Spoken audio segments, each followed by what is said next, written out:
فاتحہ۔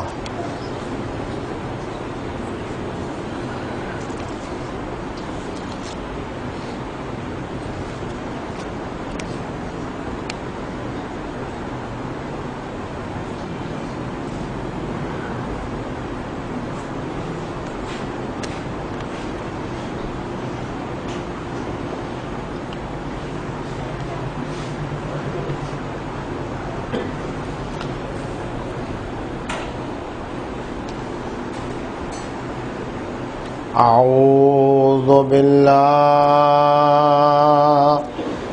من الشیطان الرجیم، بسم اللہ الرحمن الرحیم، الحمد للہ علی ما انعم وَلَهُ الشُّكْرُ عَلَى مَا أَلْهَمَ وَالثَّنَاءُ بِمَا قَدَّمَ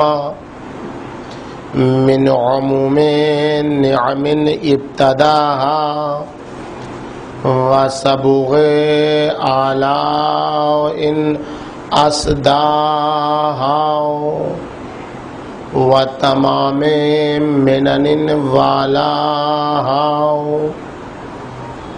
جَمْعًا الْإِحْصَاءِ عَدَدُهَا وَنَاعًا الْجَزَاءِ أَمَدُهَا وَتَفَاوَتًا عَنِ الْإِدْرَاكِ عَبَدُهَا وَالصَّلَاةُ وَالسَّلَامُ والتحیۃ والاکرام علی عبدہ ورسولہ وصفیہ وخیرتہ وامینہ علی الوحی الذی انتجبہ قبل ان ارسلہ وسماہ قبل ان اجتبلہ واصطفاہ قبل ان ابتعثہ سیدنا و نبینا و شفیع ذنوبنا مولانا سیدنا ابی القاسم محمد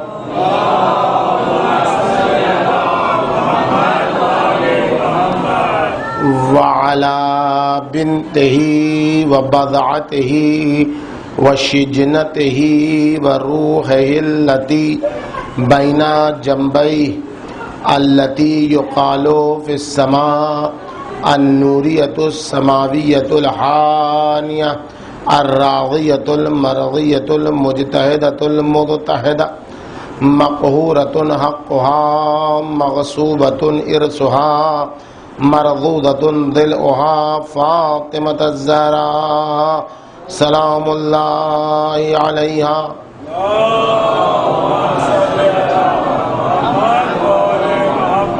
وعلى بعلها وبنيها والسر المستودع فيها لا سيما على بقية الله في الأرضين سلام على آل ياسين السلام عليك يا داعي الله ورباني آياته السلام عليك يا باب الله وديان دينه السلام علیک یا خلیفۃ اللہ و ناصر حقہ السلام علیک یا حجت اللہ و دلیل ارادتہ ولعنت اللہ علی اعدائہم اجمعین من الآن الى قیام یوم الدین اما بعد فقد قال سبحانہ وتعالی فی محکم کتابہ ومتقن بیانہ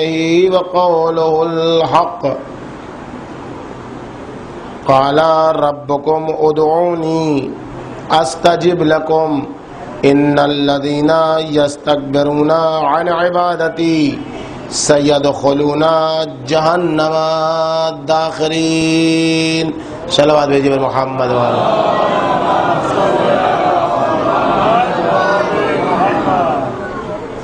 بزرگان محترم، عزیزان گرامی، عزاداران سرکار سید الشہداء علیہ السلام، ایک اعلان دیا گیا ہے کہ محفل پنجتنی دانا گلی ماہم میں 7 اور 9 محرم الحرام کو مجلس شام میں ٹھیک 5 بجے ہوگی۔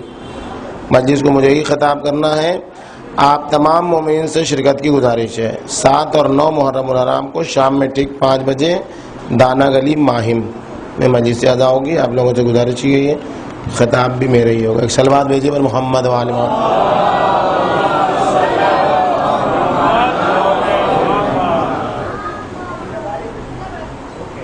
ارشاد باری تعالیٰ ہے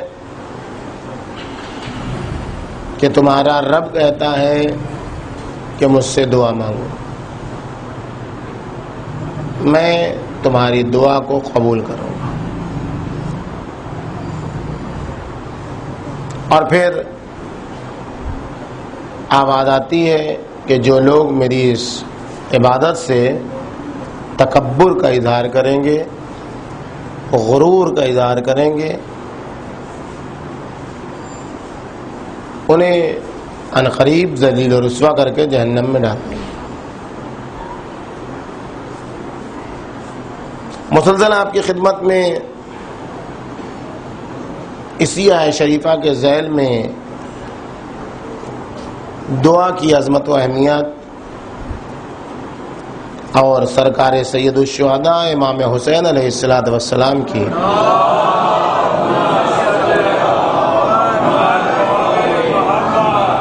دعا کا انداز اور دعاؤں میں کیا راز و رمز اور معرفت پوشیدہ ہے، اس سلسلے میں آپ کے سامنے گفتگو کا سلسلہ جاری ہے۔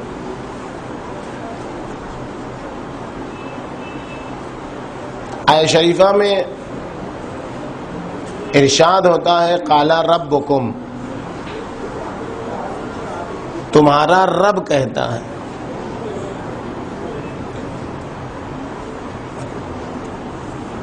بظاہر ذہن میں جو بات آتی ہے وہ یہ ہے کہ دعا کے حوالے سے جب گفتگو ہو رہی تھی تو رحم کا تذکرہ ہونا چاہیے تھا،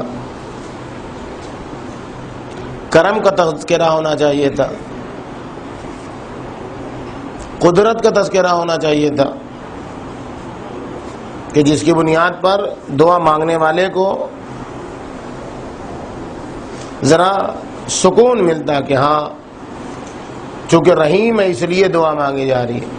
اللہ کے ایسے اسما موجود ہیں جو اس کی رحمانیت رحیمیت پر دلالت کرتے ہیں۔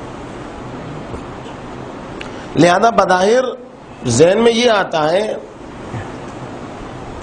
کہ یہاں ربکم کی جگہ پر قال الرحمن یا قال الرحیم ہوتا تو بہتر تھا، لیکن خدا نے ان کلمات کو، ان اسما کو استعمال نہیں کیا اور رب استعمال کیا۔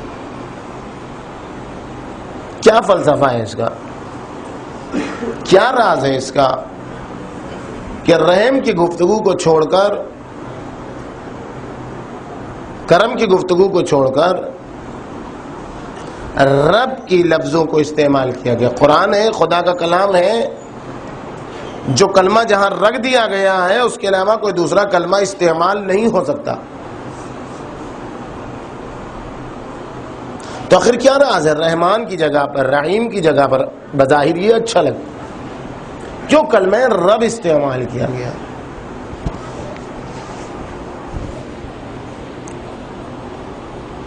خداوند عالم نے یہ کلمہ استعمال کیا ہے وہ بہتر جانتا ہے، لیکن جو بات بزرگوں کے ذہن میں، محققین کے ذہن میں آئی ہے، مفسرین کے ذہن میں آئی ہے، وہ ہم آپ کے سامنے عرض کیے دیتے ہیں، بقیہ خدا بہتر جانتا ہے۔ رحم کا تذکرہ نہ کر کے ربوبیت کا تذکرہ ہے، کرم کا تذکرہ نہ کر کے رب کا تذکرہ ہے۔ کیوں؟ کیا بات ہے! اگر غور کیا جائے تو خداوند عالم نے انسان کی فطرت میں ایک صفت غیرت کی دی ہے. انسان کو فطری طور پر خدا نے غیور بنایا ہے. انسان کو خداوند عالم نے فطری طور پر کسی کے سامنے ہاتھ نہ پھیلانے والا بنایا ہے. لہذا جو انسان پہلی بار کسی کے سامنے ہاتھ پھیلاتا ہے وہ اپنے پورے نفس کو لے کر ہتھیلی پر آتا ہے. پہلی بار سوال کرنے والا جب کسی کے سامنے ہاتھ پھیلاتا ہے محتاج مجبور ہو کر حالات کی بنیاد پر پریشانیوں کی بنیاد پر تو وہ اپنی نفس کو ہتھیلی پر لے کر آتا ہے, اپنی غیرت کو ہتھیلی پر لے کے آتا ہے. بار بار مانگتے مانگتے وہ غیرت ختم ہو جائے وہ الگ موضوع ہے, اس کی نہیں گفتگو.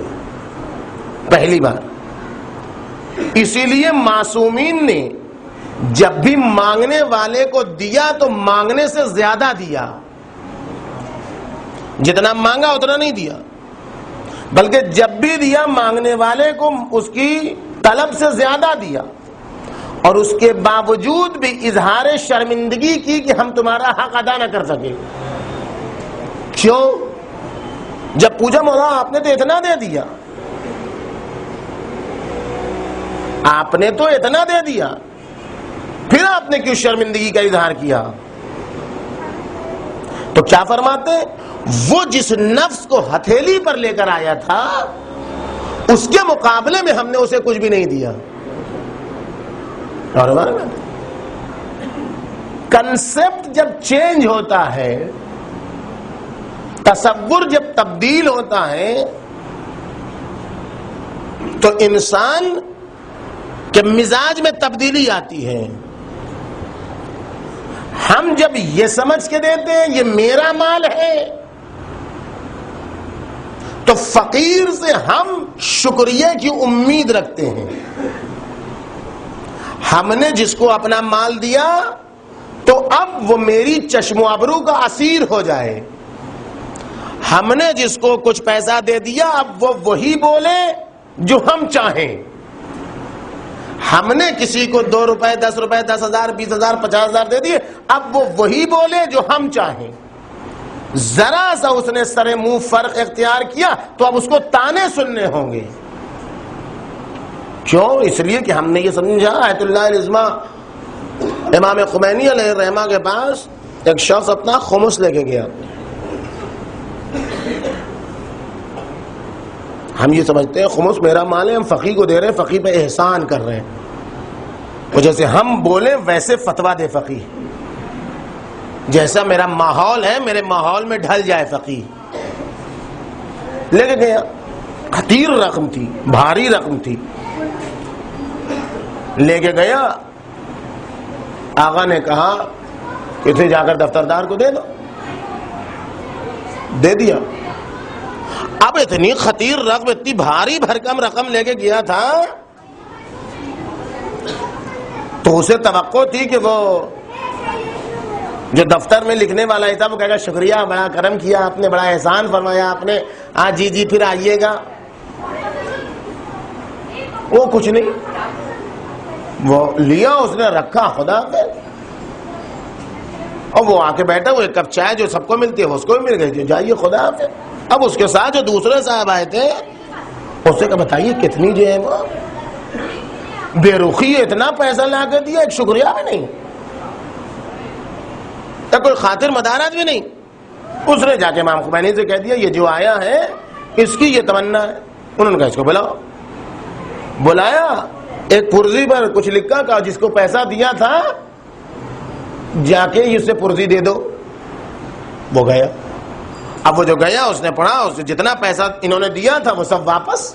اب تو یہ آسان خطا, یہ کیا ہوگا کہ ہمیں نہیں معلوم, ہم کو یہ کہا کہ پیسہ لوٹا تو لوٹا دیا. اب وہ گیا امام خمینی کے پاس کہ آقا یہ کیا ہو گیا؟ یہ تو ہم نے دیا تھا، یہ مال امام ہے، یہ فلاں ہے، یہ ایسے ہے ویسے ہے، آپ نے لوٹا دے کیوں دیا؟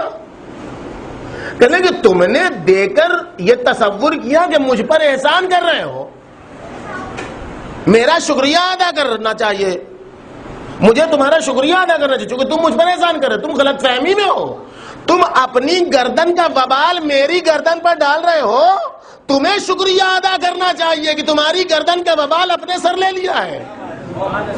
بات کا تم اپنی گردن بچا رہے، اللہ کی گردن ہماری پھنسے گی، کہاں خرچ کیا کہاں خرچ نہیں کیا، اس کے باوجود یہ توقع ہے کہ ہم تمہارا شکریہ ادا کریں. نہیں، ہم کیوں شکریہ ادا کریں؟ ہم تو پھنس گئے، لے کے ہم تو گرفتار ہو گئے، ہمیں حساب دینا ہے. تم تو آزاد ہو گئے، کلمہ ہاں تو ڈالو گے، ہم نے دے دیا پیسہ، ہم نہیں جانتے. تصور بدلنا ہوگا. فقیر کو دیتے وقت اگر ہم نے یہ سمجھا کہ اپنا پیسہ ہے تو فقیر سے شکریہ کی امید ہوگی کہ وہ میرا غلام بن کر رہے. لیکن اگر ہم نے یہ تصور کیا، تصور کیا ہونا چاہیے؟ تصور بتائیں گے امام زین العابدین علیہ الصلوۃ والسلام.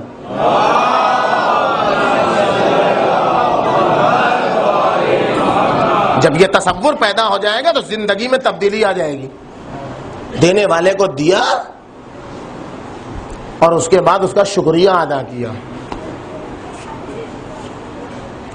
اتھا رقم دی، قطیر رقم دی فقیر کو، اور اس کے بعد اس کا شکریہ ادا کیا. بات آپ سوچئے، فقیر کو دینے کے بعد کوئی شکریہ ادا کرتا ہے؟ بھئی اچھا کیا تم نے، ہم سے پیسہ لے لیا. کوئی کرتا ہے شکریہ ادا؟ نہیں کرتا. لیکن چوتھے امام ادا کر رہے ہیں. وہ جو ساتھ میں ہے، جو راوی ہے، اس کے تو بالکل پسینے آ گئے. یہ کیسے ہیں؟ یہ شکریہ ادا کر رہے ہیں. پڑھ کر مولا اسے شکریہ ادا کرنا چاہیے. آپ کیوں شکریہ ادا کریں؟ کہ کیسی باتیں کرتے ہو؟ یہ میرا مال ڈھو کر خدا کی بارگاہ میں لے جا رہا ہے. یہ میرا مال ہے جو یہ لے جا رہا ہے، لے جا کے خدا کے خزانے میں ڈال رہا ہے، اور اس مال کو لے کر ڈھونے کی قیمت بھی نہیں لے رہا ہے. دنیا کے کسی قلی کو دیکھا ہے، دنیا کے کسی حمال کو دیکھا ہے کہ تمہارا سامان ڈھوئے اور تم سے پیسہ نہ لے؟ یہ واحد حمال ہے جو تمہارا مال لے کر خدا کے خزانے میں ڈال رہا ہے اور تم سے اس کی قیمت بھی نہیں لے رہا ہے. پھر بھی تم چاہتے ہو وہ شکریہ ادا کرے، بلکہ انسانیت تقاضا ہے دینے والا شکریہ ادا کرے کہ وہ مفت میں خدا کے خزانے میں ڈال رہا ہے. ایک سلامات بھیجیے محمد و آل محمد.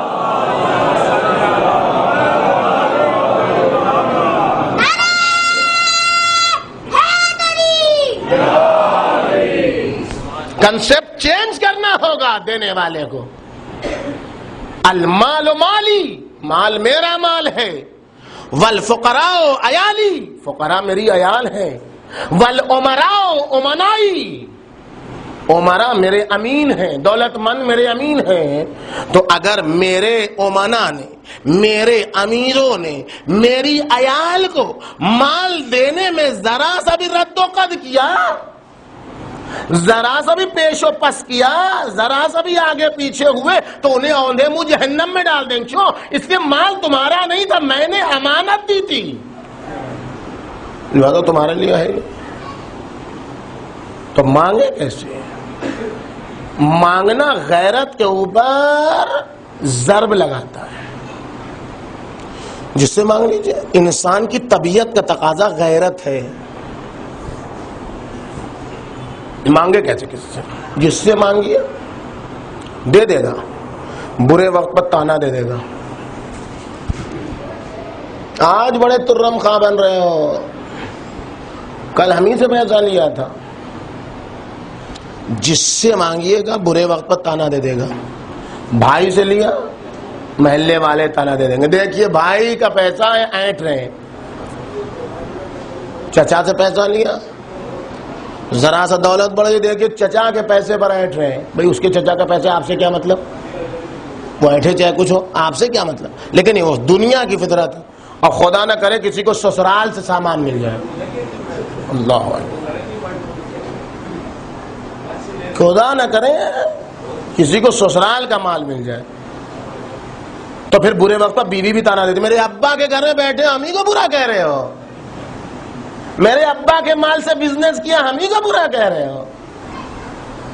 خدا نہ کرے، جس سے مانگیے گا برے وقت پر تانا ملے گا، لیکن آپ کروڑ پتی، ارب پتی، عید کے دن لوگوں کو ہزار ہزار روپے عیدی بانٹنے والے،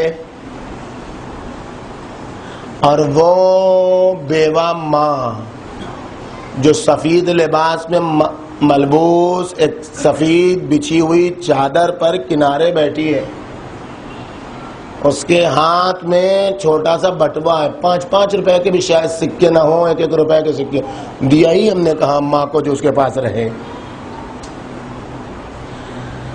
دیا ہی ہم نے کہا۔ اب سب سے عیدی لینے کے بعد پہنچی اماں کے پاس، دینے کے بعد سب کو ہزار روپے عیدی دی بچوں کو، بہت پیسے والے۔ اماں کے پاس پہنچی، اماں نے بٹوے سے 1 روپے نکال کے دیا۔ کسی نے نہیں کہا شرم نہیں آتی، سب کو 1000 روپے دینے والے اماں سے 1 روپے لے رہے ہو، تمہیں شرم نہیں آتی؟ پھینک دو ماں کے منہ پر۔ کوئی نہیں کہتے، کہتے نہیں یہ 1 روپیہ 1000 روپے سے بہتر ہے۔ باپ نے اولاد کو کہا بیٹا یہ مکان تمہارے نام، ماں نے کہا بیٹا یہ میراث تمہارے نام۔ کوئی نہیں کہتا اماں کے مال پر اینٹ رہے ہیں، پیسہ کم ہوا اماں 2 روپیہ دے دیجئے، کوئی نہیں کہتا اماں سے مانگ رہے ہیں۔ کیوں نہیں کہتا؟ کیوں نہیں کہتا؟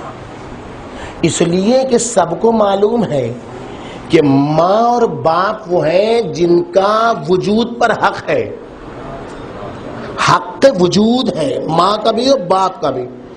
باپ دے دے بیٹے کو تب بھی کوئی تانا نہیں دیتا، بیٹا دے دے باپ کو تب بھی کوئی تانا دینے کا حق نہیں رہتا۔ کیوں؟ اس لیے کہ دونوں کا ایک دوسرے پر حق وجود ہے۔ ساری دنیا سے مانگو گے، ماں سے مانگو گے کوئی تانا نہیں دے گا، باپ سے مانگو گے کوئی تانا نہیں دے گا۔ روایتوں نے کیا کہا؟ ماں رب مجازی ہے۔ اللہ اکبر۔ روایتوں نے کیا کہا؟ ماں رب مجازی ہے۔ شاید اس آیت شریفہ میں کلمہ رب کو استعمال کرنے کا مقصد یہ ہو کہ اے انسان جب رب مجازی سے مانگنے میں شرم نہیں آتی بلکہ عزت و شرف ہے کہ میری ماں نے مجھے دیا ہے، میرے باپ نے مجھے دیا ہے، تو رب حقیقی خدائے متعال سے مانگنے میں کیسی شرم، رب حقیقی خدائے متعال سے مانگنے میں کیسا ایگو، کیسا تکبر۔ اگر جب دنیا کہتی ہے کس سے لیا تو فخر سے کہتے ہو ماں سے لیا، باپ سے لیا، تو جب دنیا تانا دے کہ کیوں مانگتے ہو تو کہہ دینا جب رب مجازی سے مانگنے میں شرم نہیں تو رب حقیقی سے مانگنے میں کیسی شرم۔ ایک صلوات بھیجیے محمد و آل محمد۔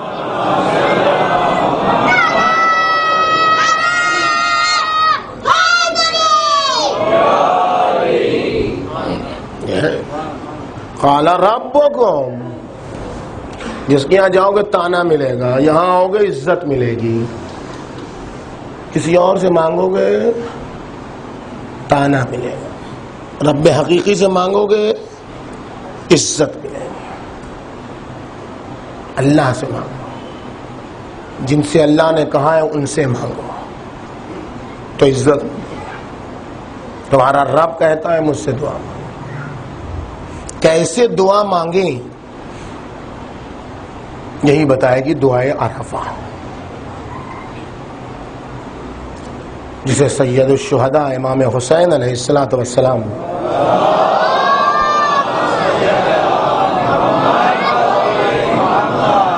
پوری دعا توحید محور ہے دعا کا۔ اے کاش ہم نے دعاؤں کو حقیقی طور پر سمجھ لیا ہوتا تو ہماری معرفت میں کچھ اور تبدیلی ہوتی ہے۔ فقط زبان پر کلمات ادا کرنے سے کچھ نہیں ہوتا۔ کیسے مانگیں دعا؟ محور پورا دعائے ابو حمزہ، دعائے امام حسین روز عرفہ، امام حسین کی جو دعا ہے اس کا محور توحید ہے۔ کیسے پہنچا جائے توحید تک، یہ ہے اس دعا میں۔ توحید تک پہنچنے کے زینے اور سیڑھیاں کیا ہیں، یہ ہے اس دعا میں۔ خدا کو کیسے پہچانا جائے، آفاق و انفس سے، دنیا کی چیزوں سے اور اپنے نفس سے۔ لہذا باہر کی چیزوں کو بیان کرتے کرتے یکایک جسم کی گفتگو شروع ہو گئی۔ جسم کی گفتگو کہاں سے؟ پیدائش سے پہلے کی، وہاں سے پھر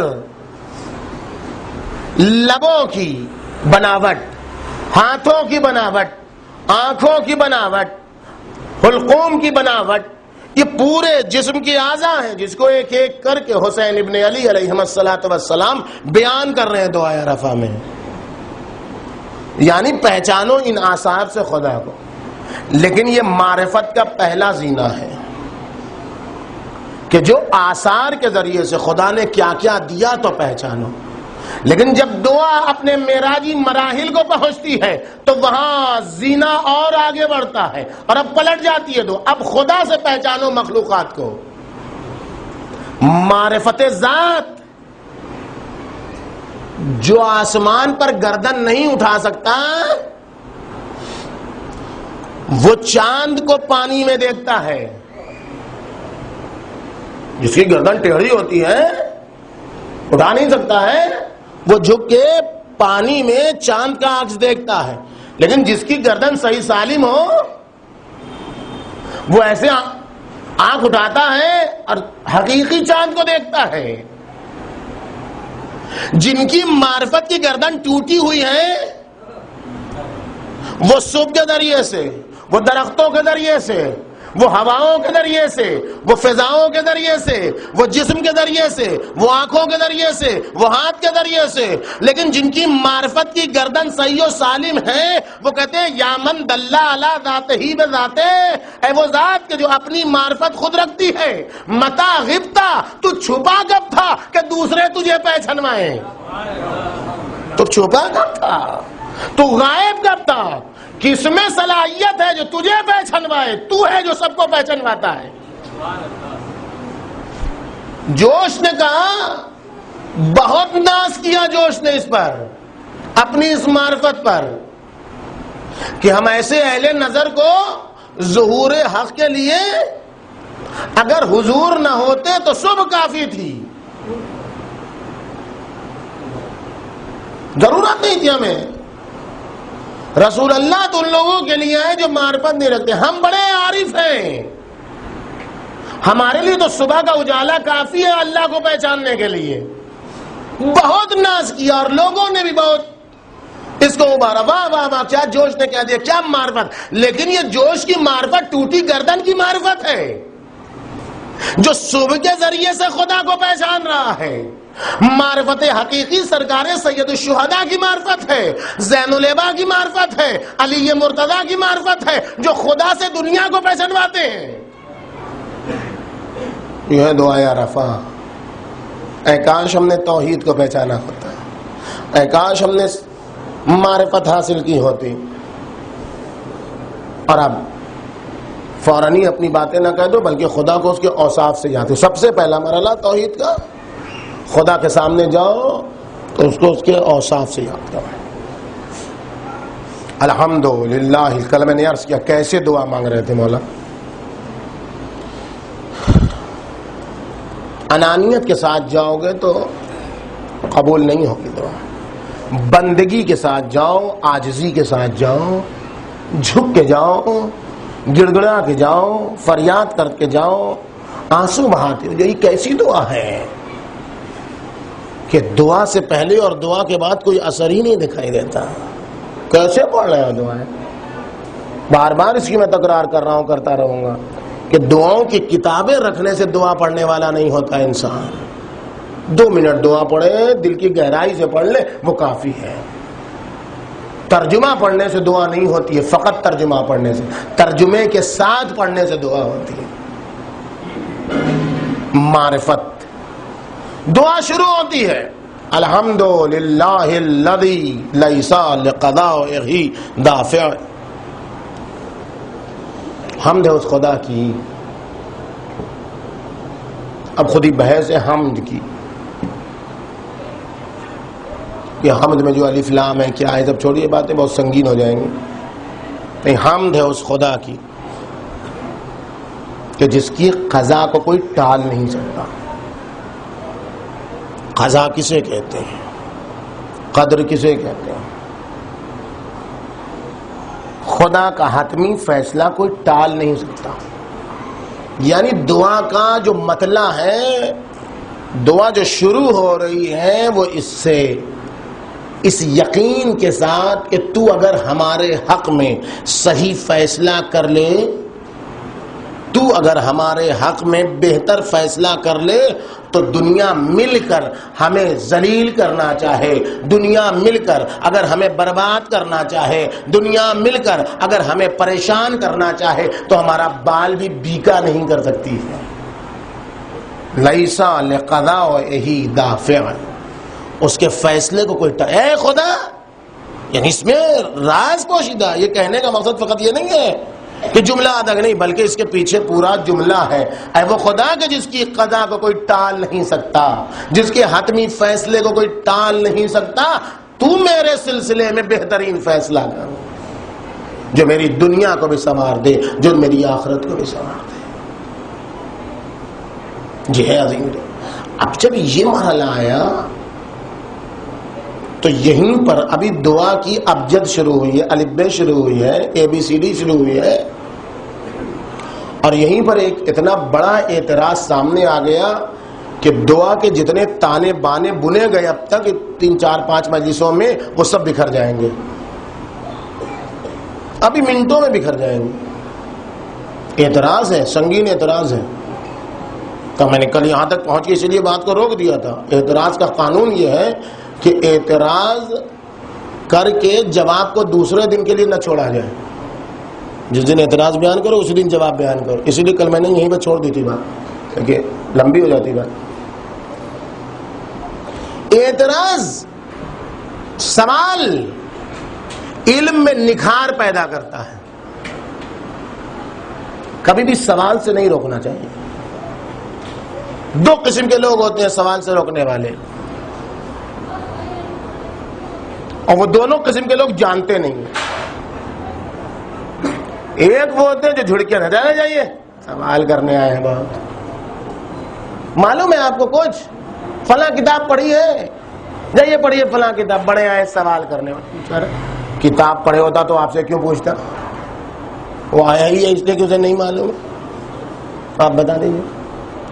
اور دوسرے قسم کے جو لوگ ہوتے ہیں وہ حوا بنا کے پیش کرتے ہیں. ہاں یہ سوال ہم کہاں، اہل بیت کی حدیث ہے، بڑے مشکل بیانات ہیں، اسی تو نبی سمجھ سکتا ہے یا امام سمجھ سکتا ہے، یہ جس کے قلب کا امتحان لے بھائی جب اتنا ہے تو پھر کہے کے لیے حدیث ہے جب ہم سمجھ ہی نہیں سکتے ہیں. تو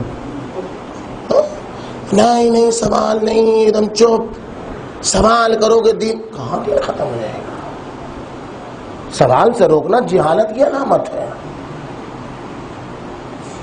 آدم العلم علم، ثقیفہ والوں نے کہا ہے نہ جاننا علم ہے، یہ ثقیفہ والوں کا نعرہ ہے.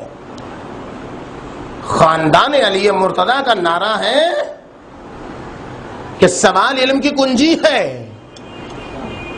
جاہل فالوورز پر امیر شام خوش ہوتا تھا، جاہل فالوورز پر امیر شام خوش ہوتا تھا. بادشاہ خوش ہوتے ہیں، بادشاہ چاہتے ہیں، حکمراں چاہتے ہیں، رولر چاہتے ہیں کہ قومیں جاہل رہیں، اللہ اکبر،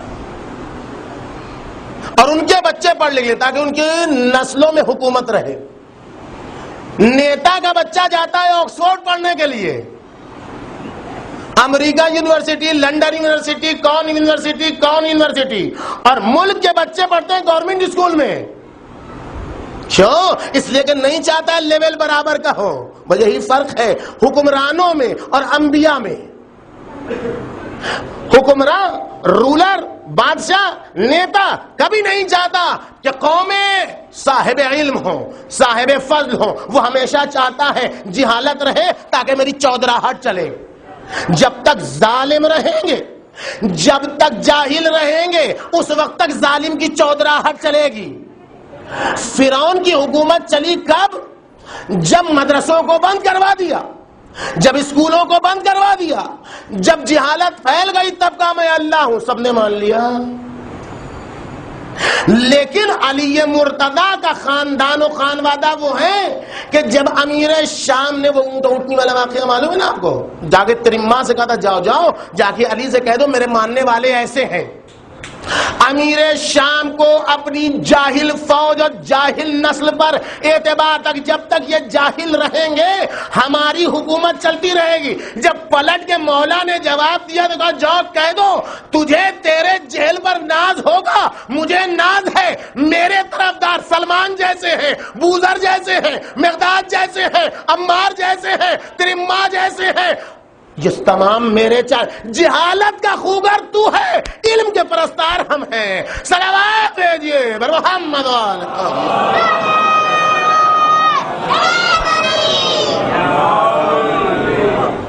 سوال سے روکنے کی کیا ضرورت ہے بھائی؟ سوال کرنے دو کسی کو، غلط سوال کرنے دو کرنے دو، آج غلط کرے گا کل صحیح کرے گا، کسی کو دبانے کی کیا ضرورت ہے؟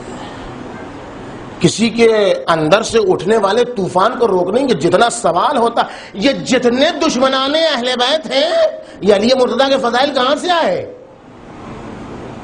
یہ کیسے کیسے ابھر کے آئے مولا کے فضائل؟ اتنے چھپانے کے باوجود بھی یہ دشمنوں کے اعتراض کا نتیجہ ہے۔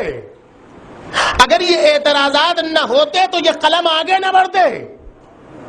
دشمن اعتراض میں منقصد لکھتا رہا، چاہنے والوں نے اعتراض کے جواب میں فضائل لکھے، اور مجبور ہو کر دشمن نے اس کو لکھا کیونکہ اعتراض کا جواب تھا۔ اعتراض سے کبھی نہیں ڈرنا چاہیے، اعتراض سے علم کھل کر سامنے ہوتا، پورا حوضے کا خارج سوال و جواب اور آرگومنٹ پر ہوتا ہے۔ آپ نے یہ کیوں کہا اس دلیل سے باطل ہے، میں یہ کہتا ہوں اس دلیل سے صحیح ہے، اسی پر پورا حوضہ چل رہا ہے، اسی پر پوری مرجعیت چل رہی ہے کہ 80 سال کے مرجع تقلید سے ایک طالب علم پوچھتا ہے تو وہ ڈانٹتا نہیں ہے، ناراض نہیں ہوتا، کہتا ہے پہلے مطالعہ کر لو، تم زیادہ پڑھے ہوئے ہو، مطالعہ کر لو پھر آگے بات کرنا۔ پھر بھی جب بات کرتا ہے تو بتاتا ہے فلاں جگہ دیکھو، فلاں جگہ دیکھو، فلاں جگہ دیکھو۔ اس دلیل سے تمہاری، اس کا مطلب یہ ہے کہ نسل علی مرتضیٰ کا ترہ امتیاز سوالات کو ابھارنا ہے، اور نسل بنی امیہ کا کمال اور جہالت ہے، اور جہالت کے ساتھ ساتھ سوالوں کو دبانا ہے۔ سوال نہیں دبانا چاہیے، علم کا کمال ہے، سوال کرو کراؤ، آؤ سامنے۔ بھائی دو ہی راستہ ہے، یا نہیں جانتے ہوگے تو گھماؤ نہیں بات کو، بات لوگ نہیں جانتے گھماتے ہیں، ایسا ہو سکتا ہے، اب ان کا تو نہیں جانتے ہیں کیا ہو جائے گا، اپنی گردن پھنسانے کی کیا ضرورت ہے؟ کدو نہیں معلوم ہے کل دیکھ کے بتا دیں گے۔ لا ادری نصف العلم، نہیں جانتا ہوں یہ آدھا علم ہے۔ مجاہد بنو، فقط میدان میں مجاہد نہیں ہوتا ہے، اتنے بڑے مجاہد بنو گے کہو کہ بھائی مجھے نہیں معلوم۔ تو سوال ہے کہ جب مولا اس میں فرما رہے ہیں کہ لیسا لقضائہ دافع، تو اس کے فیصلے کو کوئی ٹال نہیں سکتا، یہ بہت بڑا سوال ہے۔ وہ جو بے نیاز فکر کے لوگ ہیں وہ سوال کرتے ہیں یہ، جب اللہ کے فیصلے کو کوئی ٹال ہی نہیں سکتا تو دعا کرنے کی کیا ضرورت ہے؟ کہا نا میں نے، جب ابھی دعا اتنی دیر سے دعا ہو رہی ہے، یہیں پر سب تانا بانا بکھر جائے گا دعا کا۔ کیا ضرورت ہے دعا کی بھائی جب اللہ کے فیصلے کو کوئی ٹال ہی نہیں سکتا؟ کیا اللہ ہمارے دل کی بات کو نہیں جانتا؟ جانتا نہیں جانتا ہے؟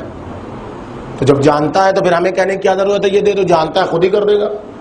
بعض لوگ سجدہ شکر نہیں کرتے اسی بنا کی بنا پر،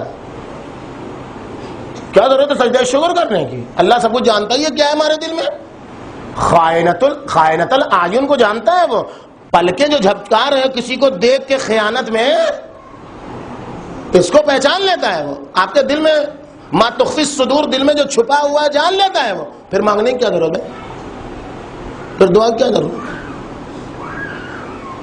دعا اب دیکھیے کتنے یہ تو ہے نا، بعض لوگ ایموشنل بلیک میل کرتے ہیں، تقدس زبردستی کا بناتے ہیں تاکہ آدمی فوراً ڈر جائے. ہم دعا کر کے مشیت الہی میں مداخلت، نہ معلوم اللہ ہمارے بارے میں کیا چاہتا ہے اور ہم کیا چاہتے ہیں. ہم کچھ اور چاہتے ہیں، اللہ کچھ اور چاہتا ہے. تو پھر کیسے ہوگا؟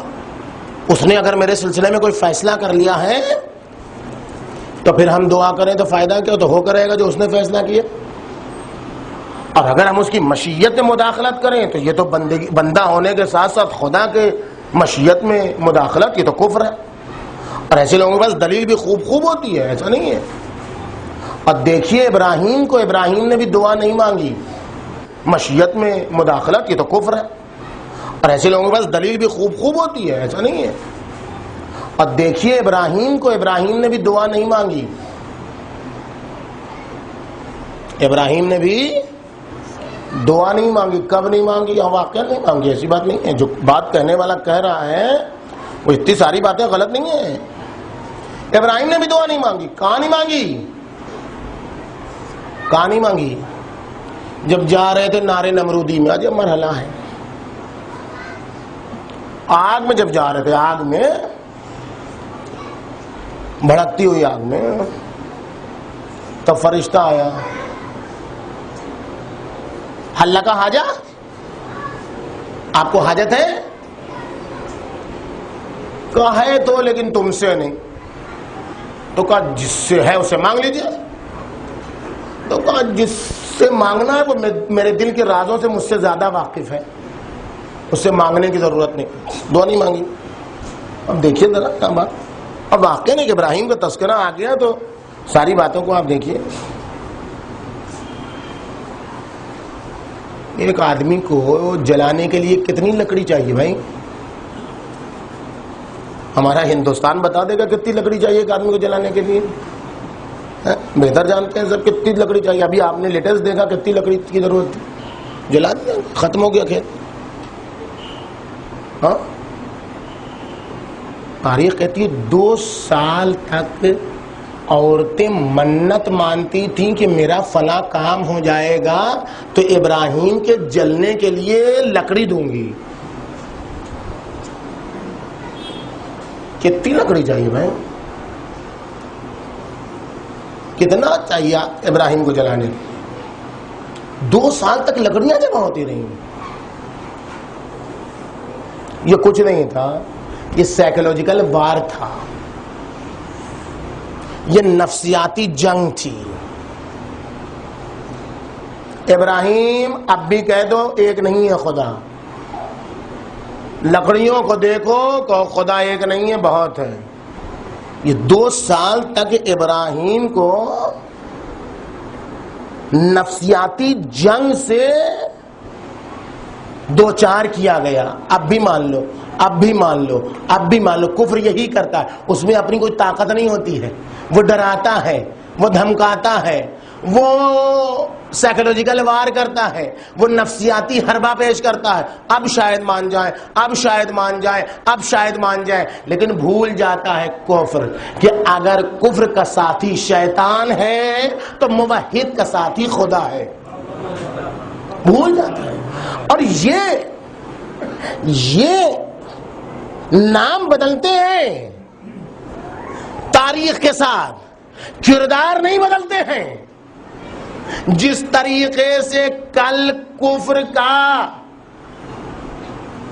یہ مزاج تھا کہ سائیکولوجیکل وار کرتا تھا کہ جلا دیں گے بات مان لو، جلا دیں گے بات مان لو، جلا دیں گے بات، اور آخر میں ہار مان کر وہ کر بھی دیا. یہ کوئی ایسی بات نہیں ہے کہ اسی تاریخ میں ختم ہو گئی، بلکہ ہمیشہ کفر جب ہارنے لگتا ہے حق کے مقابلے میں، جب باطل پسپا ہونے لگتا ہے حق کے مقابلے میں، تو ہمیشہ باطل یہی سائیکولوجیکل وار کرتا ہے. کبھی کہتا ہے یہاں بیڑا اتار دیا، کبھی کہتا ہے وہاں بیڑا اتار دیا، کبھی کہتا ہے یہ اکنومیکل پابندی لگا دی، کبھی کہتا ہے وہ اکنومیکل پابندی لگا دی، کبھی کہتا ہے آؤ گھٹنے ٹیک لو تاکہ تمہاری پابندیاں ختم کر دے، کبھی کہتا ہے آؤ میری بات مان لو، آؤ مجھ سے صلح کر لو، کبھی کہتا ہے تم پر حملے کر دیں گے، تمہارا خاتمہ کر دیں گے، تمہیں برباد کر دیں گے۔ اسے معلوم ہے کہ اب تک اگر جنگ کر پاتا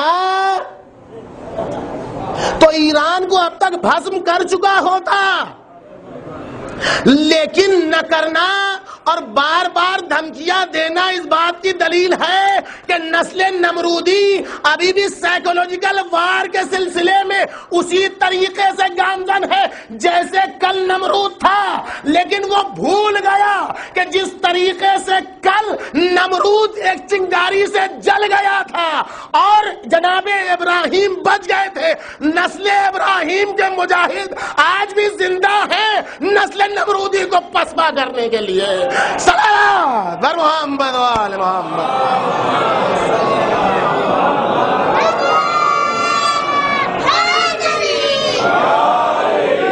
ایسی بات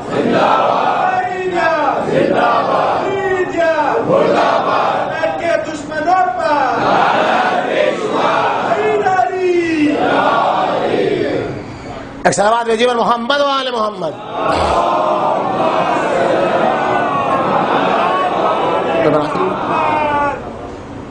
ابراہیم چلے گئے نعرہ نمرودی میں۔ اچھا واقعی جناب ابراہیم نے دعا نہیں مانگی۔ اچھا ابراہیم آپ کو کیا ضرورت ہے اتنا ٹپیکل جواب دینے کی؟ ٹپیکل جواب دینے کی کیا ضرورت؟ صاحب صاحب بولتے نہیں، ہاں کہ نہیں چاہیے مدد، کہہ دیجیے چاہیے مدد، لیکن ایسے تھوڑا ہی کام چلتا ہے۔ دیکھو مقابلے میں کون ہے سوال کرنے والا؟ فرشتہ ہے۔ اگر کہتے نہیں چاہیے مدد تو کہے گا کتنا مغرور ہے یہ انسان۔ اگر کہہ دوں چاہیے مدد تو یہ کل کی بات دہرائے گا، دیکھا خدا میں نہ کہتا تھا انسان کو خلیفہ نہ بنا، یہ ایک زمانہ آیا کہ انسان فرشتوں کا محتاج ہو گیا، تو یہ خدا سے کہہ دے گا فوراً۔ لہذا ایسا جواب دو کہ انسانیت کی لاج بھی رہ جائے، عبودیت کا وقار بھی رہ جائے۔ لہذا ایسی بات کر رہا ہوں۔ جناب ابراہیم نے دعا نہیں مانگی۔ اچھا واقعی نا مجھے بتائیے بات، آپ ذرا مجھے بتائیے سب لوگ سوچ کے، زمین سے پیر اکھڑ چکا ہو، زمین سے پیر اکھڑ جائے تھوڑا سا بالکل، یا چھت پر سے کوئی گر رہا ہو، 8-10 منزل سے کوئی گر رہا ہو، اور کوئی چائے پیجیے گا، پانی پیجیے گا، اور تم گر رہا ہے، اس کے حواس ہے اس کے پاس کہ وہ کچھ جواب دے سکے؟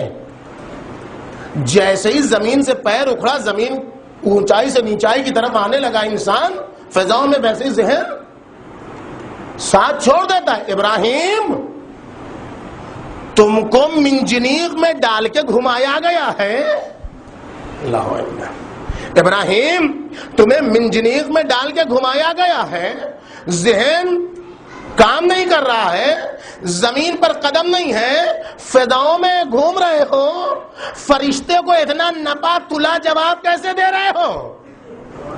یہ تو نپا تلا جواب کہ عبودیت کا وقار بھی رہ جائے، بس میں ملائکہ کو موقع بھی نہ ملے۔ شاید ابراہیم آواز دے یہ میرے یا ذہنی توازن نہیں بول رہا ہے، آئندہ آنے والے مسلمانوں کو درس عبرت دے رہا ہے۔ مسلمانوں عقل کے ناخن لو، جب ابراہیم زمین سے آسمان کی فضاؤں میں گھوم رہے ہیں، آگ میں جا رہے ہیں، ذہنی توازن برقرار ہے، تو فخر ابراہیم تھوڑے سے بخار میں کس طریقے سے ہجیان بکے گا؟ صلوات بر محمد۔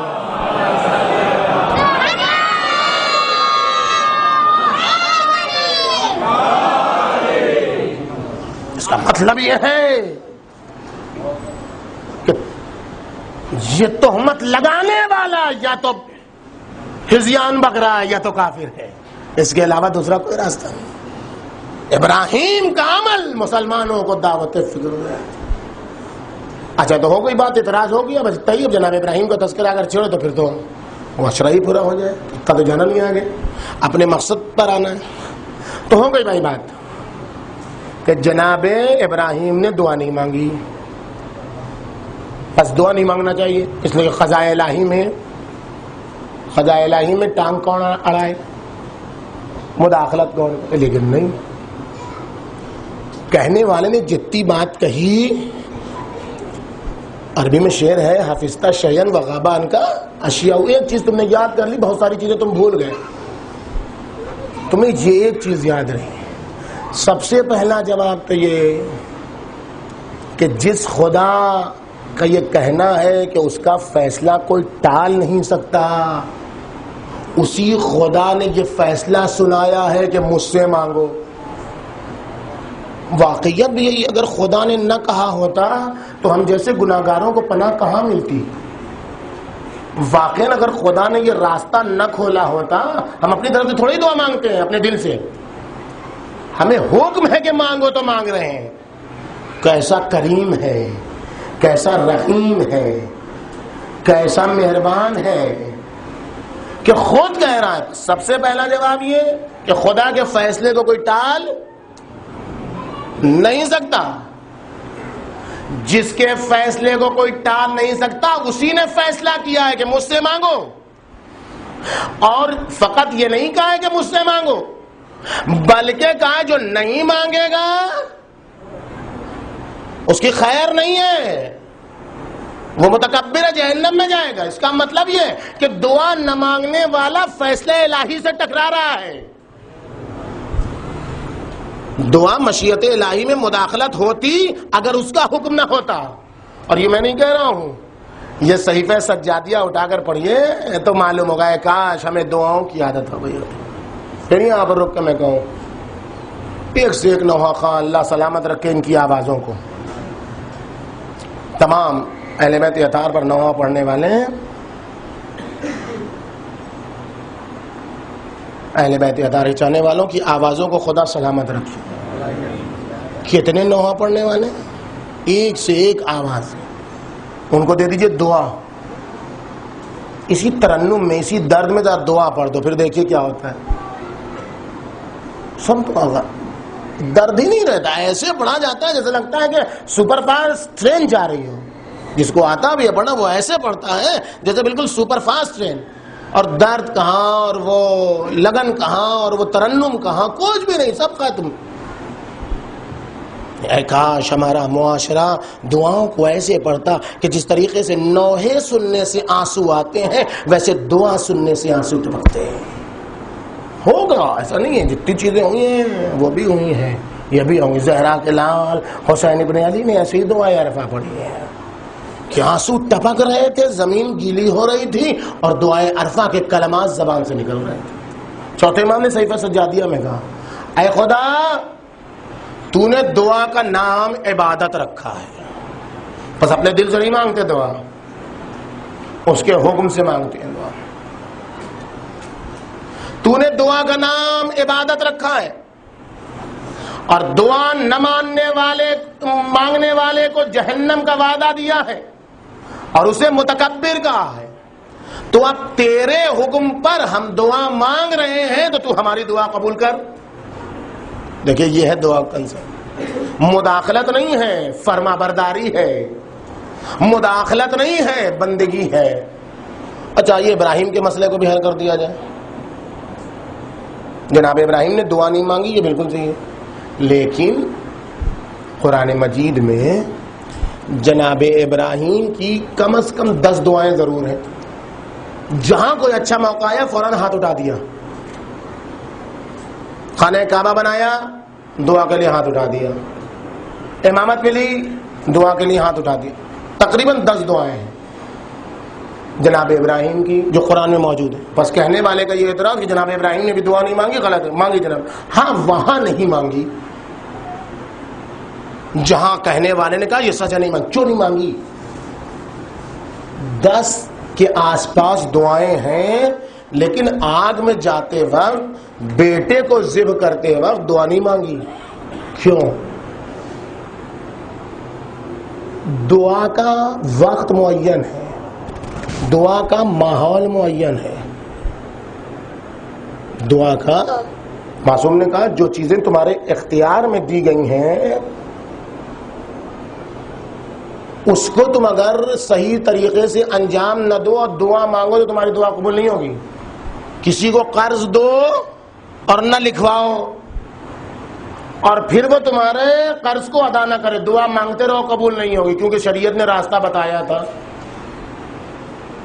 کسی محلے سے تم پریشان ہو چکے ہو، وہاں بے دین رہتے ہیں، گانا بجانا ہوتا ہے، عبادت میں پریشان ہو، اللہ نے اختیار دیا محلہ چھوڑ دو. ہجرت وقت رسول اللہ کے لیے تھوڑی ہی تھی، تمہارے لیے بھی ہے. اگر تمہارے پاس قدرت ہے، اگر تمہارے پاس طاقت ہے، اگر تمہارے پاس یہ تمام چیزیں ہیں، محلہ چھوڑ دو. سب کچھ رہتے ہوئے دعا اللہ کرے محلے والا مر جائے، اللہ کرے، کبھی نہیں دعا قبول ہوگی، کبھی نہیں دعا قبول ہوگی. ہاں ایک اسٹوڈنٹ روزانہ پڑھے اور امتحان کے دن بیٹھ کر لکھے، امتحان میں جانے سے پہلے دعا کرے اللہ جتنا پڑھا سب ذہن میں ڈال دے. قلم پر بھی دعا پڑھے خدایا ذہن اور قلم ساتھ کام کرے، یہ سب صحیح ہے. سال بھر پڑھا نہیں، امتحان میں گئے یا اللہ قلم سے لکھوا دے، گاڈ مجھے آ کر سب لکھوا دے. اب معلوم ہے کیسا امتحان دیا. اب دعا یہ ہے کہ ابا سے تو کہہ کے جاتے تھے اسکول جا رہے ہیں، اس کے بعد کہاں چلے جاتے تھے تو ابا کو بھی نہیں معلوم. اب دعا یہ ہے یا اللہ پورا جہاں کاپی رکھی گئی ہے وہاں آگ لگ جائے تاکہ سب کو پاس مارک مل جائے. ہم سب کو پاس مارک مل جائے. یہ دعا بھی کبھی قبول نہیں. کیوں؟ اس لیے کہ یہ دعا نہیں ہے، یہ بزدلی ہے. غور کیجیے گا جو میں عرض کرنے جا رہا ہوں. مصلی عبادت پر بیٹھ کر دعا مانگنا بندگی کی علامت ہے. مشکلات کی گھڑی پر دعا مانگنا بندگی کی علامت ہے. میدان امتحان میں دعا بیجا مانگنا بزدلی کی علامت ہے. پڑھ کے نہیں گئے ہو قلم لکھوا دے، بزدلی ہے. کاپیاں جل جائیں، بزدلی ہے، یہ دعا قبول نہیں ہوگی. ابراہیم کی 10 دعائیں بتا رہی ہیں کہ جہاں جہاں موقع ملا ابراہیم نے دعا مانگی اور دعا مانگ کے بتایا میرا دعا مانگنا یہ بندگی کی علامت ہے. اور میدان امتحان میں جب آزمائش کی گھڑی ہو تو وہاں دعا مانگنا بزدلی کی علامت ہوئے. کائنات بھر کے دادا بزدل ہو تو ہو، لیکن حیدر کرار کا دادا کبھی بزدل نہیں ہو سکتا. ابراہیم نے دعا نہ مانگ کر کہا میری نسل میں علی آنے والے ہیں، لہذا میں کبھی امتحان کی گھڑی پر دعا نہیں مانگوں گا آگ میں جاؤں گا، دعا نہیں مانگوں گا. امتحان میں کامیابی ہوگی تو آگ گلنار بن کے بتائے گی یہ امتحان ہے، وہ کامیابی ہے.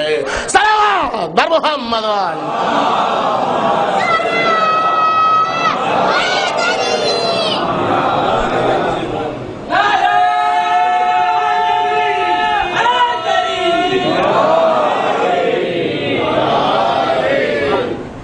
ایک بار آتے بلند صلوات بھیجے پر محمد والی.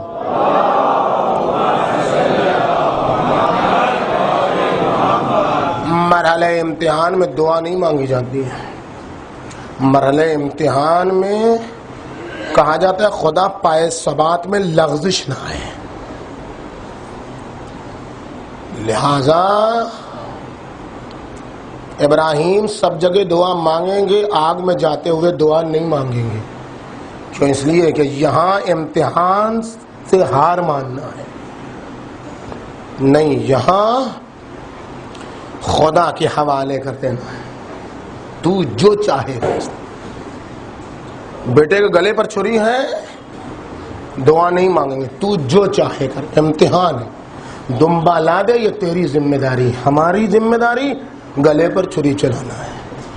اسی لیے کہا انی جاعلک للناس اماما فاتمہن، جب ابراہیم کو ان کے رب نے امتحان میں 100% نمبر دیا، ایسے ابتلا ابراہیم ربہ بکلمات فاتمہن، جب مبتلا کیا، جب آزمائش میں ڈالا ابراہیم کو ان کے خدا نے، یہ فخر رازی کا کہنا ہے کہ بغل کے بال صاف کرنے سے اور سر کے بال منڈانے سے اور فلاں کے منڈانے سے اس لیے جناب ابراہیم کو امامت ملی تھی، جھوٹ ہے یہ فضائل کو چھپانا ہے۔ ابراہیم کو امتحان، سب امتحان ہے کہیں، ابراہیم کو کا امتحان لیا گیا اور امتحان میں کامیاب پایا گیا تو امامت ملی۔ اسی لیے پوری کربلا میں فرشتوں کو حسین ابن علی نے ہٹا دیا، سایہ نہیں چاہیے، جنوں کو ہٹا دیا، تمہارا ساتھ نہیں چاہیے۔ انسان کی صورت میں جنگ کرتے ہیں مولا آپ کے ساتھ، تمہاری طاقت کچھ اور ہے، ان کی طاقت کچھ اور ہے۔ یہ امتحان جس کے کہنے سے فرات خیمے تلک آ جائے، اس نے ایک بار بھی دعا نہیں کی کہ بارش برسا دے، پانی برسنے لگے، ایک بار بھی دعا نہیں کی۔ رک جائیے، ابھی رک جاؤ بھائی، لائٹ ابھی نہ بجھاؤ۔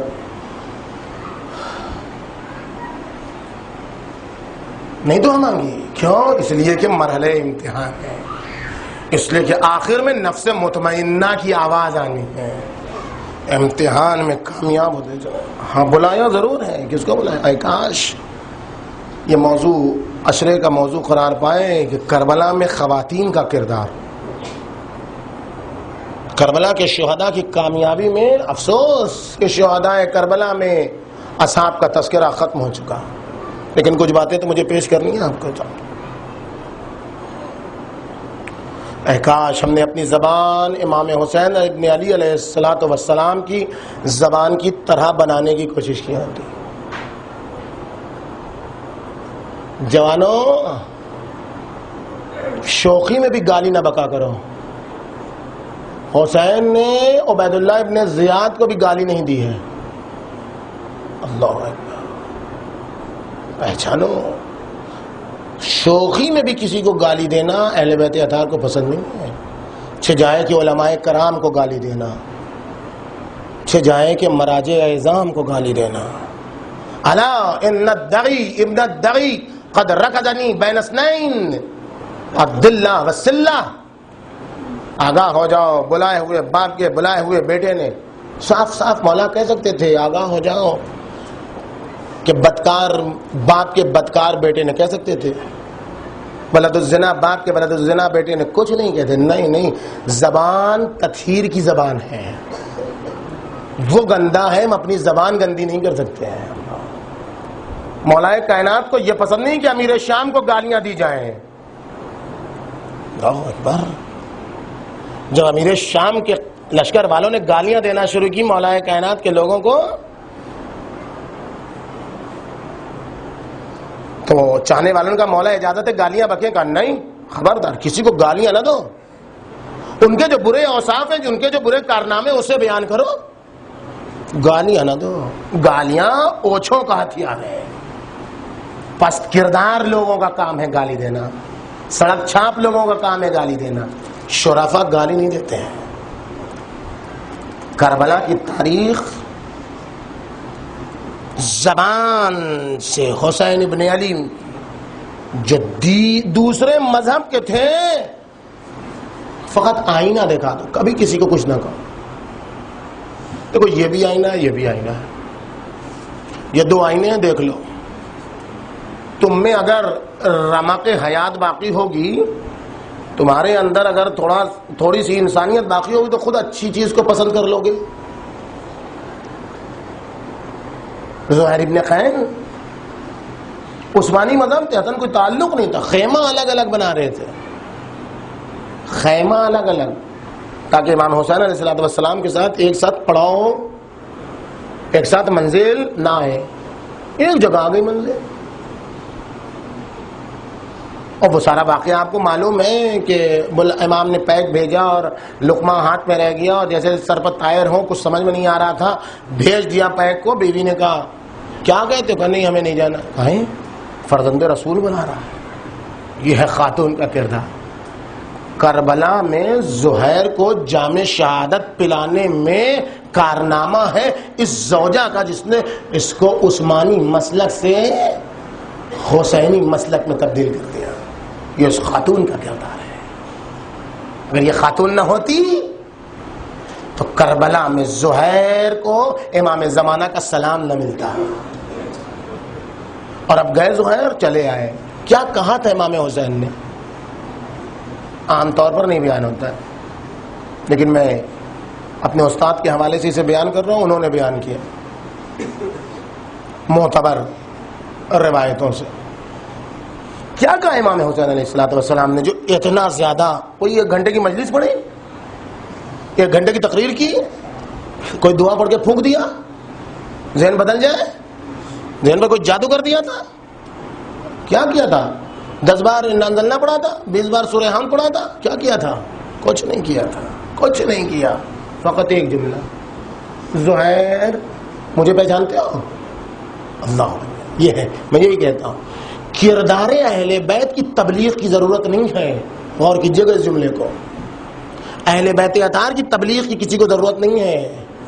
فقط ذمہ داری اتنی ہے کہ اس خورشید ولایت پر, اس امامت و ولایت کے سورج پر جو دشمنوں کا بادل اور غبار چھا گیا ہے, اس غبار کو ہٹا دیجئے. نور ولایت میں خود اتنی صلاحیت ہے, جہاں پہنچے گا اس کو نورانی بنا دے گا. خود ان میں صلاحیت. ہماری تبلیغ فقط اتنی ہے وہ بادل چھانٹ دے, وہ غلط افکار ختم کر دے, وہ منحرف فکریں ختم کر دے. خود بخود اس نور میں اتنی نورانیت ہے. معریض کلام ہے نا, جب لوگ ہمارے کلام کی خوبیوں کو پہچان لیں گے لتبعونا, خود بخود ہماری پیروی کرنے لگیں گے. ہماری پیروی کرانے کی کوئی ضرورت نہیں ہے. زہیر صفت فکر رہے. زہیر مجھے پہچانتے ہو میں کون ہوں؟ ہاں فرزند رسول, نبی کی بیٹی کے بیٹے. ابن زیاد کو پہچانتے ہو؟ ہاں پہچانتے. بدکار باپ کا بدکار بیٹا. کب اتنا بتا دو زہیر, تم اپنے نبی کا دین, اپنے نبی کا دین اپنے نبی کی بیٹی کے بیٹے سے لوگے یا بدکار باپ کے بدکار لڑکے سے لوگے؟ اتنا ہی جملہ تھا, اس کے علاوہ کچھ نہیں کہا. مولا نے کیا کہ آئینہ سامنے رکھ دیا. چونکہ فکر کا آئینہ براق تھا, اس لیے آئینے کا عکس جب آئینے پر پڑا تو یزیدیت کو چھوڑ دیا, حسینیت کی طرف چلا گیا. بس یہی ہے کردار. حسین ابن علی کا کردار یہی کہتا ہے, ادھر ادھر کچھ نہ بولو, کون کیا چھوڑ دو اس کے حال پر. جو جس سے محبت کرے گا وہاں جائے گا. تم فقط حسینیت کو پیش کرو, خود بخود لوگ کھینچتے چلے آئیں گے. اس میں جاذبیت ہے, اس میں جاذبہ ہے, خود بخود لوگ کھینچتے چلے. اب کیا ہوا اس کے بعد؟ بیوی کو طلاق دیا, جاؤ, میں نہیں چاہتا کہ تمہارا بھی وہ حال ہو, اسیر کی جو بھی ہوا. اور اب یہ شجاعت آئی زہیر میں. زہیر جو ایسے تھے, کتنا حسین ابن علی نے بالندہ کیا. انشاءاللہ شب عاشور میں کچھ باتیں آپ کے سامنے زہیر خین کے حوالے سے ہوں گی, لیکن ابھی آپ کتنا بالندہ ہوا یہ زہیر کہ شب عاشور ابو الفضل عباس کو داد شجاعت دلاتا ہے. عباس آپ کو معلوم ہے آپ کو آپ کے بابا نے کس دن کے لیے پروان چڑھایا تھا؟ اثر تاریخ کیا کرتی ہے, جب مولا نے یہ سن کر رکابوں پر پیر کو جمایا تو گھوڑے کا شکم زمین سے ملنے لگا. آواز دی اتشجعونی یا زہیر, اے زہیر مجھے تم داد شجاعت دلاتے ہو؟ کل حسین سے مولا سے اجازت دلا دینا, پھر دیکھنا کربلا کو کوفے سے کیسے ٹکراتا. یہ ہے زہیر. آزادارو سلام ہو وہب ابن عبداللہ کلبی تم پر, سلام ہو زہیر خین تم پر, سلام حبیب ابن مظاہر تم پر, سلام اے اصحاب حسینی تم پر. بے ابی انتم و امی تبتم وطابت الارض التي انتم فيها دفنتم. اصحاب حسینی تم پر ہمارے ماں باپ قربان. کس کے ماں باپ قربان؟ میرے آپ کی اوقات کا ہے ہمارے ماں باپ کی. امام زمانہ کہہ رہے ہیں میرے ماں باپ تم پر قربان. آج آپ آئے ہیں، آج آپ آئے ہیں. اللہ اکبر اللہ اکبر. میں فخر اتنا سوچ رہا ہوں کہ یہ 10 دن رکھے گئے اور بزرگ علماء قدیم بزرگوں نے یہ ترتیب باندھی 4 تک اصحاب کا تذکرہ ہو. ایک دن روز عاشوراء کا دن ہے، کیسے سب کی مصیبتیں پڑھی جائیں گی. ایک دن میں سب کی مصیبت کیسے پڑھی جائے. لہذا ضرورت ہے اس بات کی کہ الگ الگ دن میں سب کے مسائل پڑھو. آخری دن حسین کی اللہ اللہ ہم میں ایک دن میں سب کے مسائل پڑھنے کی سکت نہیں. زہرا کے لال کا دل کیسا تھا، ایک دن میں ظہر کے وقت کے صبح سے لے کر کبھی حبیب جاتے ہیں، کبھی زہیر جاتے ہیں، کبھی حر جاتے ہیں، کبھی مسلم ابن اوسجا جاتے ہیں، اللہ اللہ کبھی ابو سمامہ جاتے. یہی تو چاہنے والے تھے جب حسین ابن علی نے پکارا تھا اینا اینا حبیب ابن مظاہر، اینا اینا مسلم ابن اوسجا، اینا اینا اخی ابی الفضل عباس. اے میرے شیرو، اے میرے بہادرو، اٹھو اٹھو. کہاں کیوں اٹھو؟ رو دادارو رو، اتنا رو کہ آنسوؤں سے رومال تر ہو جائے اور زہرائے مرضیہ ان آنسوؤں کو قبول کر لے اور یہ حسین کے اس زخم کو منتقل کر دے جو سینے پر علی اکبر کی مصیبت سے ہرا ہے. آزادہ شب پنجم ماہ محرم، دیکھتے دیکھتے دن گزر گئے. اون محمد کی مصیبتیں پڑھنے، ننھے ننھے بچے آگے بیٹھے ہوئے ہیں، چھوٹے چھوٹے بچے آگے بیٹھے ہیں اون محمد کو پرسہ دینے کے لیے. ہاں ہماری مائیں، ہماری بہنیں، ہماری بیٹیاں بیٹھی ہیں کہ آج زینب کبریٰ کو پرسہ دیں گی. کیسے پرسہ دینا ہے زادارو؟ ایسے پرسہ دو کہ زینب خوشحال ہو. اچھا مشکل ہے اون محمد کے ساتھ زادارو. پڑھے تو کیا پڑھے انسان اون محمد کے سلسلے میں؟ یا تو بین ملے، یا تو فریاد ملے. اصغر کی مصیبت ہے فریاد ہے، اکبر کی مصیبت ہے بین ہے فریاد ہے. یہ اون محمد تو ایسے ہے کہ جن کے جنازے پر ان کی ماں بھی نہ آئی. کیسے وہ انسان کیا پڑھے اس مصیبت میں؟ مجبور ہے خطیب باتوں کو آئے اون محمد. ماموں کے ساتھ رنگ کو سدھارو، اٹھو اٹھو، جاؤ اون محمد جاؤ. حسین ابن علی لے کر آئے جنازے کو. ماموں ایک بات یاد رکھیے گا، اماں سے کہہ دیجئے گا ہم فرات کے کنارے نہیں گئے باوجود کہ ہم پیاسے تھے.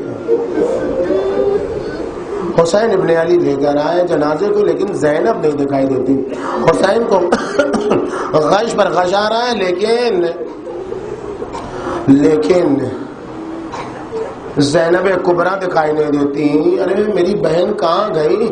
جنازے کے پاس بہن کیوں نہیں آتی؟ جنازے کے پاس بہن کیوں نہیں آتی؟ فضہ جاؤ میری بہن کو جا کر بلا لاؤ. اب جو فضہ خیمے میں گئی تو کیا دیکھا؟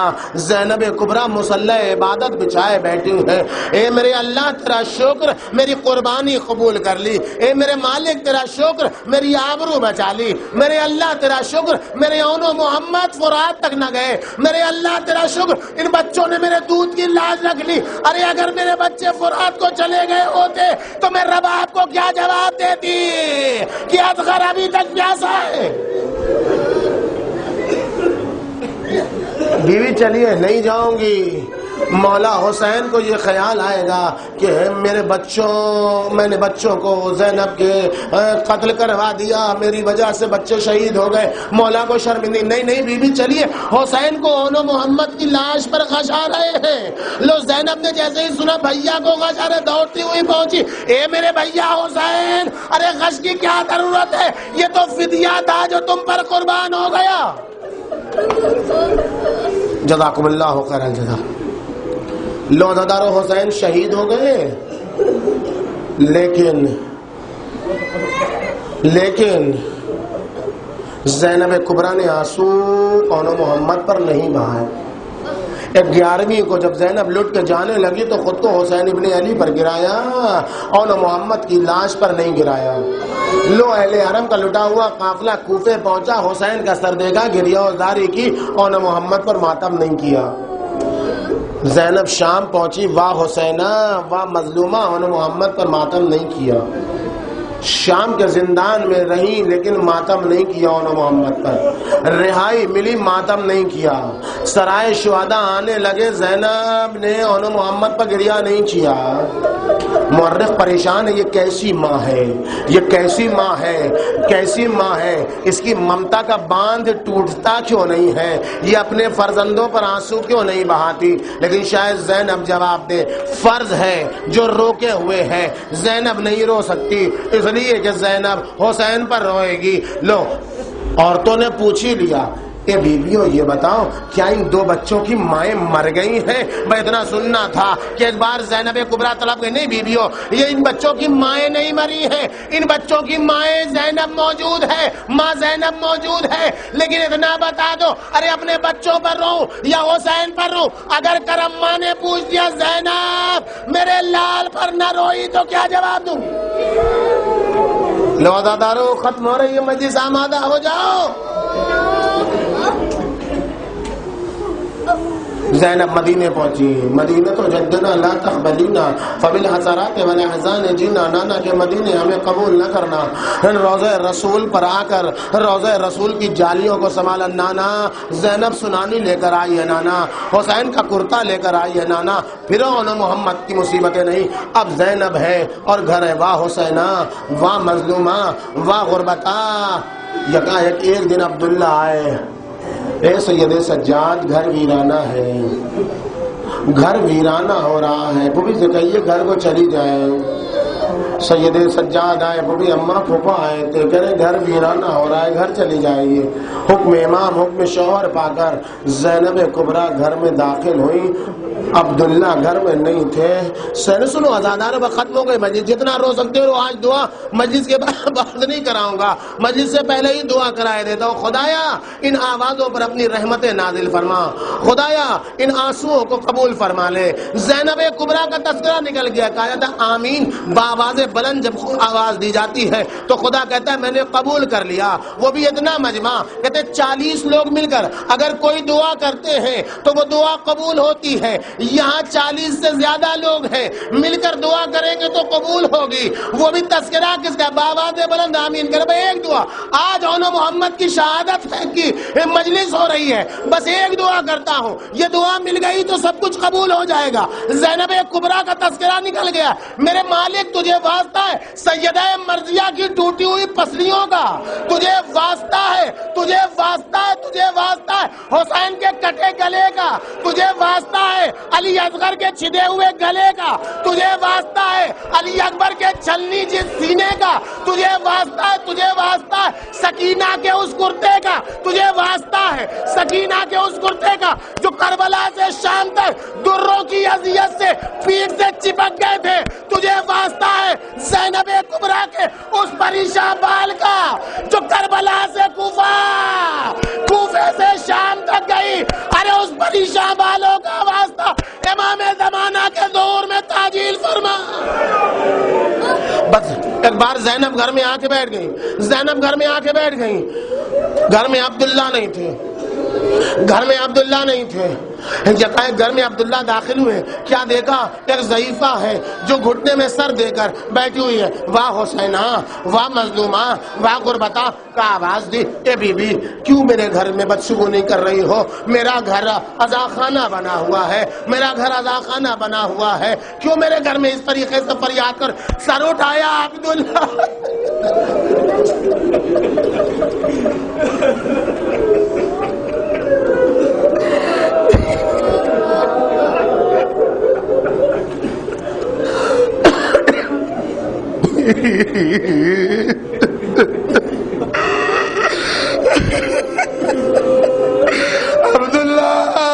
عبداللہ یہ دن آ گیا تم بھی زینب کو نہیں پہچان، تڑپ گئے عبداللہ عبداللہ تڑپ گئے عبداللہ، یہ بی بی کیسی باتیں کر رہی ہو، یہ بی بی کیسی باتیں کر رہی، کیسے پہچانوں زینب؟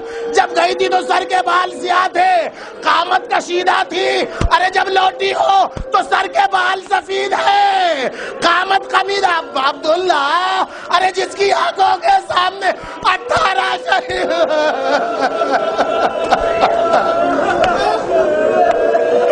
عبداللہ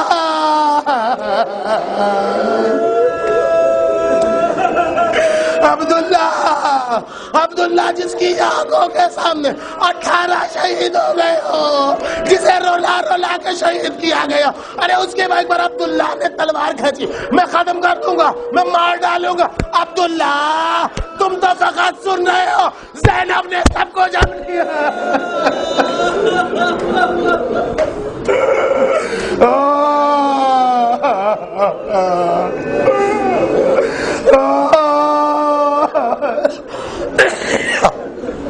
عبداللہ سب میں نے اپنی آنکھوں سے دیکھا، وہ سگائر رسول تھا، شبر کا خنجر تھا، ارے جس کا سایہ آفتاب نے نہ دیکھا تھا، وہ زینب بے مخدع و چادر تھی۔ بی بی آؤ اٹھو، بی بی آؤ اٹھو، گھر کے اندر چلو۔ اب زینب جیسے ہی گھر کے اندر گئی، مورخ نے قلم سنبھالا، اب شاید یہ روز بس جیسے ہی گھر کے اندر گئی ویسے ہی ننھے ننھے بستر، ننھے ننھے مسلح، ممتا کا پان ٹوٹا، مورخ نے قلم سنبھالا، اے میرے لالو محمد اس ماں کو معاف کر دو، ارے یہ ماتم بارات آئیں گے، اے میرے